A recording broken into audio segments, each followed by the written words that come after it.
everybody, it's Jen with Caketastic Cakes, and I'm going to show you how I made this Pac-Man cake. And it's not just a Pac-Man cake, it's a Pac-Man Zoetrope cake.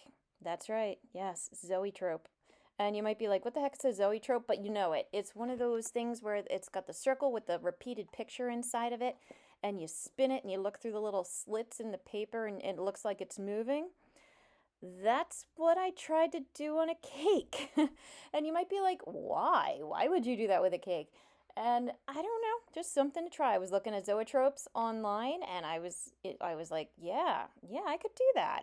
Watch me. Here I go. And then it's like, oh, this is going to be harder than I thought, especially since I have to create a repeating pattern. So I thought, Pac-Man, nice and easy. Waka, waka, waka, waka. I could do that. So yeah, here I go. I started out by making my cake. I'm using actually a cake dummy in this circumstance, but the theory is still the same. It's still sound. You would take your cake, cover it in some nice black fondant, trim off the extra, and then smooth off your edges and your sides as best you can. Since this is just a styrofoam dummy, I'm just tucking it under, calling it a day.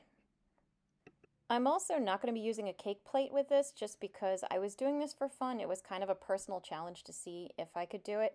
Because in my head it seemed really cool. I just imagined all these, rotating cakes like the rotating Christmas trees or something that people would be like, "Oh, look at that go. It's amazing. It's entertaining. It's an animated cake." Yeah, not so much, but it still is pretty cool. So, anyway, all right, for my Pac-Man cake, which even if you do only this part, it still is pretty cool. I found a Pac-Man printout online that I like the size of. I like the position of his mouth, the very quintessential, Pac-Man opening his mouth shape. I like him pixelated because I am an 80s kid. And so I printed out the size I liked, rolled out some of my golden gum paste here, and created my template.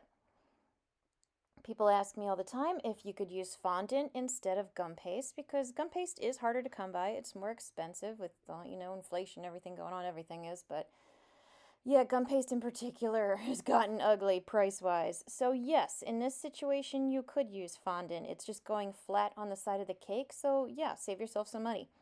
If it were sticking upright or standing upright like the actual Zoetrope on top, you got to use something else. You got to use gum paste or add Tylose powder to it.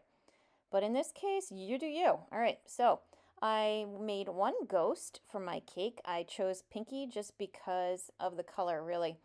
I have just with a dark black cake for the background, I wanted a color that would really, really stand out, and Pinky was the brightest colored ghost, so there you go.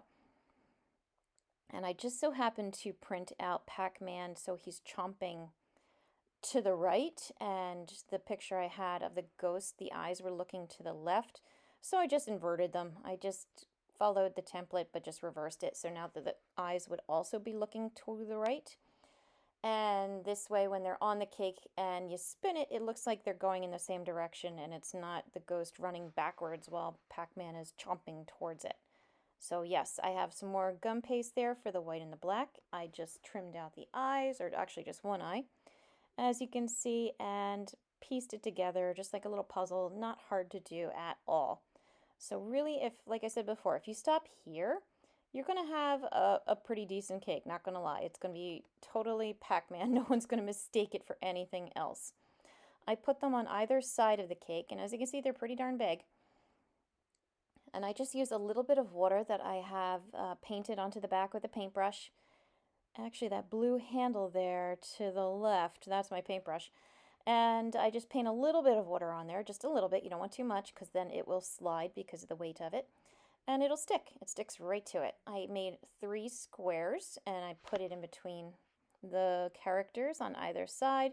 Again, just to give it more of that quintessential video game look. Just the proper little waka waka look.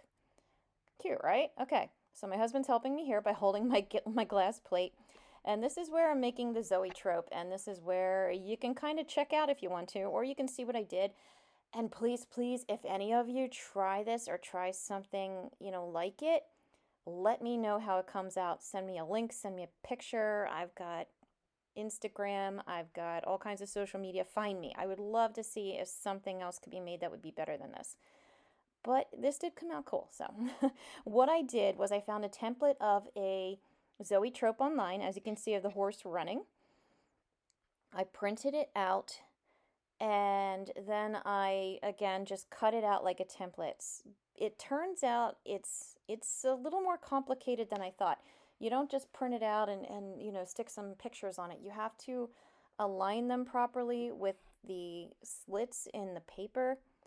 There's a size that the distance matters, the pattern matters, where you place the characters on your Zoetrope template matters. So take your time with this. Find one that works for you, like the horse one I had there, and follow it. So the horses, if you were to pause back on the other picture, the horses were positioned pretty much underneath the slits.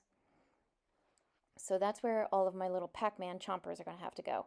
I am dusting the back of it, which is going to become the outside of it, with some powdered sugar, because this is gum paste, like I mentioned before, so I want it to set and I want it to firm up and harden. As you can see, I'm wearing a tank top because it was very hot when I made this. This is an older video, and it was a very warm day, so everything was soft and floppy and limp and sweaty and yeah.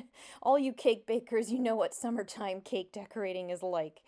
So yes, I did the best I could there. That's why I dusted it with the powder so it wouldn't stick to my cake plate that I am setting it up as a frame, I guess you could say.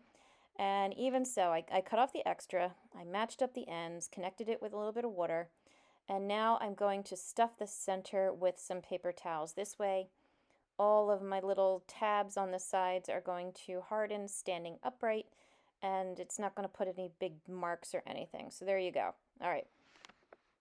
Now, as far as the little chompers go, for my situation, again, it's going to be independent based on the size of your cake. I'm using a 6-inch tier cake dummy.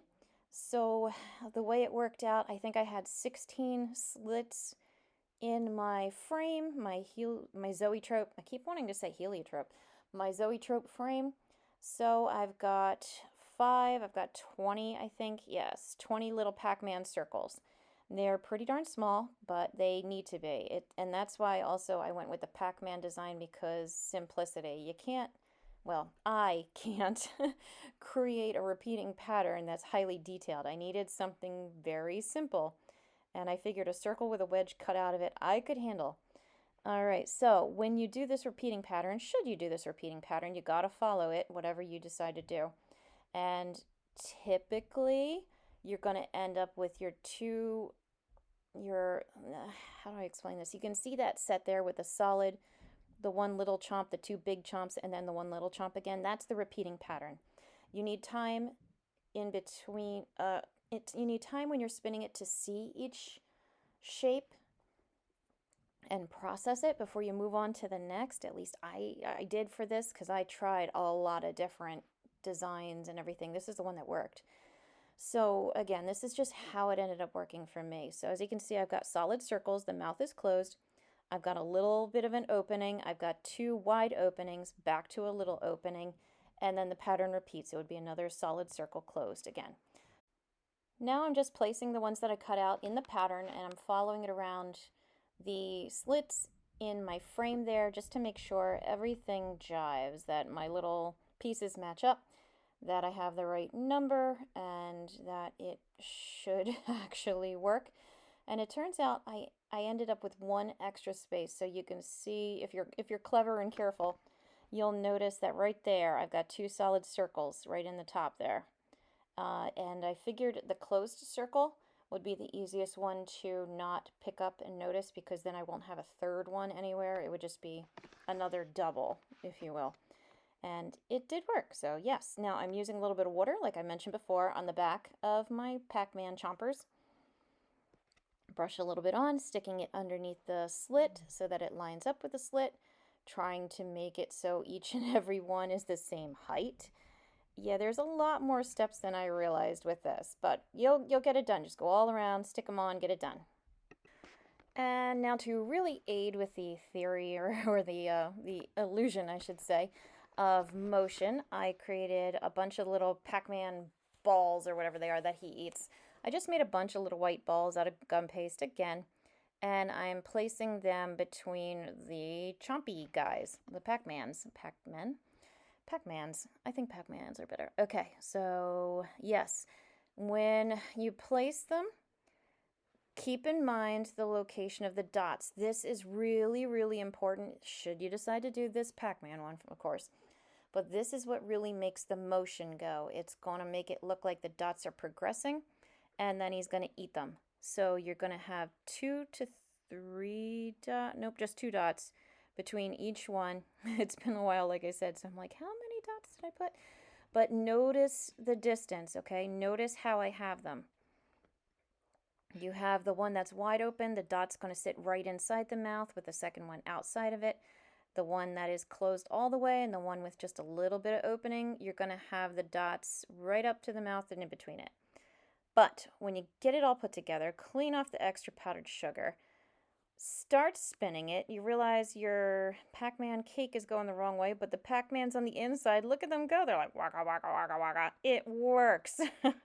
So yeah, that's my super cool and probably pointless Pac-Man Zoetrope cake tutorial. I hope you found this video helpful. Please like and subscribe because it helps me out as well. I've got a ton of other videos out there, so be sure to take a look. And as always, thank you for watching Caketastic Cakes.